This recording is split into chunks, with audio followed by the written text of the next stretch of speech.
One of the best parts about bourbon and the bourbon whiskey community in general is going to new places and meeting new people and sharing new experiences.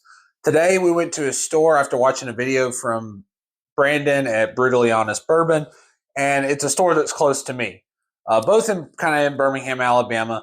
But we went to this place called TheSpot on 280. And while there, we picked up a couple of store picks and had a really nice conversation with Nor, the owner, and he recommended trying a whole bunch of different ones set up, and we decided that we're going to do a blind. So I have a store pick Jack Daniel's single barrel proof rye, an RY3 almost 8-year-old rye whiskey, a Willet straight rye whiskey, little one, and my old Jack Daniel's single barrel proof rye that we have set up in a blind that we're going to test. So I'm going to taste all these and rank them by my favorites. My wife set them up, and we'll let you know the results.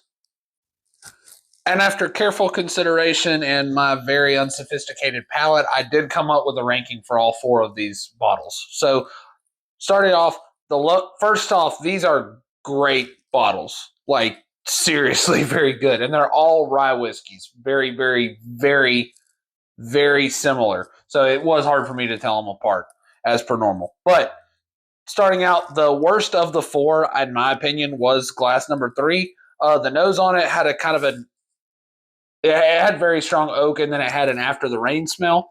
And the taste was very hot, but I could get some banana in it, so I think it was probably one of the Jack Daniels. So, which one was it?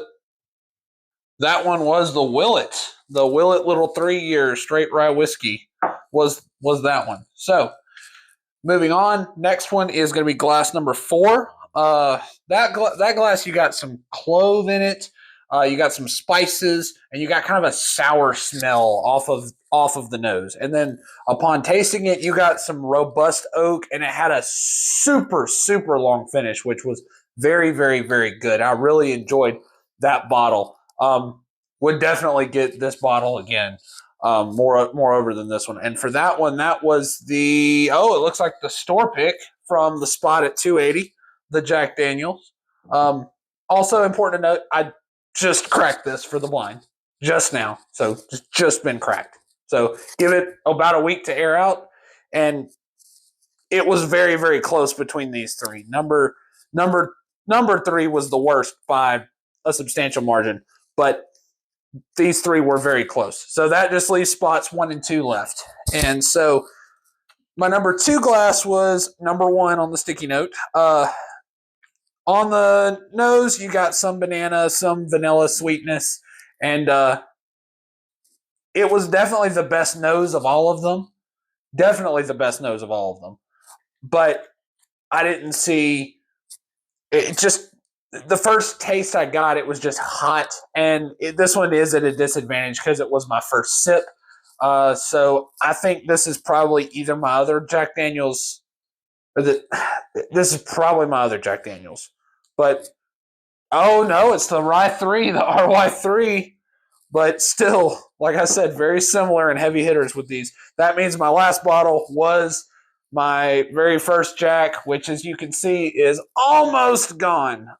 Just to show you how much I love those bottles. This one was kind of like a buttery, smooth vanilla on the taste, on the taste, and man, and I wrote on the tasting notes for the nose that this was similar but way less than 4.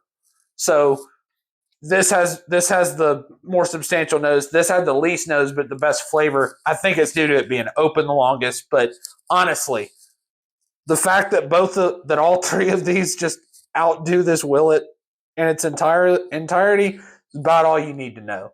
So give a stop to the spot at 280. Very great people in there, very great conversation, and very great bourbon and rye whiskey. And I'll be happy to go back and get some more of these.